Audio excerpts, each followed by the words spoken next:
ఈరోజు ములగాకుతో చారు చేసుకుందామండి. అలాగని నేను ఇప్పుడు ములగాకు శుభ్రంగా కడిగి పెట్టాను. అలాగే దీనికి తగ్గట్టు పులుపు కొంచెం మామిడికాయ ముక్కలు వేస్తున్నానండి. నేను చింతపండు వేయలేదు, మామిడికాయ ముక్కలు వేస్తున్నాను. 2 టమాటాలు తీసుకున్నాను. ఇప్పుడు ఇవన్నీ కలిపి మనం ఉడకబెట్టుకోవాలి. గిన్నెలో వేస్తున్నానండి. ఈ ములగాకు ఈ మామిడికాయ ముక్కలు అన్ని ఉడకబెట్టేసుకోవాలి.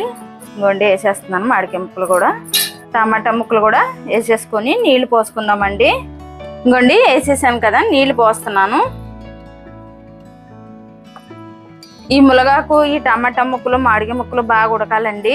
ఉడికాక అప్పుడు మనం మిక్సీ పట్టుకోవాలి ఇది రసం తీసుకోవడానికి. ఇప్పుడు ఇది నేను పొయ్యి మీద పెట్టుతున్నానండి. ఇవ్వండి స్టవ్ మీద పెట్టాను. కొంచెం ఉప్పు కూడా వేస్తానండి, తొందరగా మగ్గుతాయి టమాటా ముక్కలు, అందుకని ఉప్పు వేసాను. మూత పెట్టేస్తున్నాను. ఒక 5 నిమిషాలు అయితే మగ్గిపోతాయి. ఇవ్వండి 5 నిమిషాలు అన్నాం కదా, ఉడికిపోయింది చూడండి, ఉడికిపోయింది. స్టవ్ ఆపేసి ఇది చల్లారి పెట్టుకుందామండి. చల్లారి పెట్టుకున్నాక ఇప్పుడు మిక్సీ పట్టుకోవాలి, ఇది రసం తీసుకోవాలి. ఇప్పుడు చల్లారి పెడతానండి. ఇంకోండి చల్లారిపోయింది కదా, ఇప్పుడు ఈ జాలీలో పెట్టి నేను ఈ నీళ్ళు వడపోసేస్తున్నానండి. ఇంకోండి ఇలా పోసేసుకొని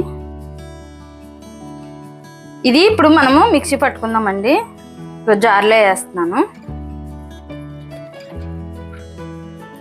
కొంచెం వాటర్ పోసానండి. ఇప్పుడు ఇది మనం మిక్సీ పట్టేసుకుందాం.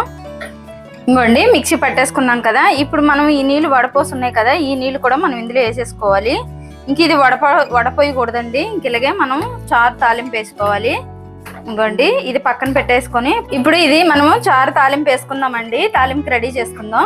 ఇంకోండి కొంచెం ఉప్పు వేస్తున్నాను, రుచికి సరిపడే. ఇందాక కొంచెం వేసుకున్నాం కదా ఉప్పు, కొంచెం పసుపు కూడా వేసుకుందామండి. ఇంకోండి కొంచెం పసుపు కూడా వేస్తున్నాను. ఇంకోండి కొంచెం జీలకర్ర పొడి కూడా వేస్తున్నాను. అలాగే కొంచెం మిరియాల పొడి కూడా వేస్తున్నానండి.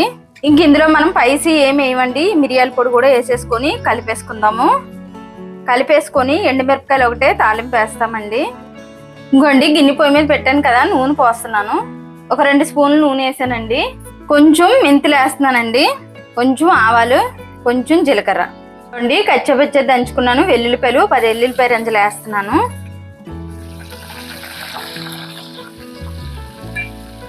ఇంకోండి వెల్లుల్లిపాయలు కొంచెం వేగాయి కదా, ఇప్పుడు ఓ 10 ఎండుమిరపకాయలు తీసుకున్నానండి, ఇవి కూడా వేసేస్తున్నాను.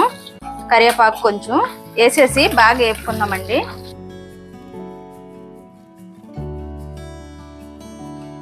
ఇంకోండి పోపు వేగిపోయింది కదా, చారు పోసేస్తున్నాను.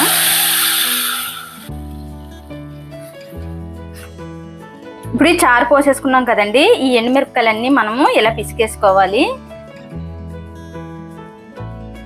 ఇంకోండి మొత్తం ఇలా పిసికేసుకొని ఇది ఒక పొంగు వచ్చే వరకు మూత పెట్టేసుకుందామండి. ఒక 2 నిమిషాలు అయితే పొంగు వచ్చేస్తుంది. ఇంక ఇదైతే ఏం మరగవసరం లేదండి. ఇంకోండి మిరపకాయలన్నీ పిసికేసుకున్నాం కదా, ఇంక ఇందులో మనం పైసి ఏం వేయమండి. ఇంక ఇంతే మూత పెట్టేసుకుందాం. ఇంకోండి మరిగిపోయింది. ఇంక మనం ఇది స్టవ్ ఆపేసుకుందామండి. ఇలా మరిగితే చాలు, ఒక పొంగు వస్తే చాలు.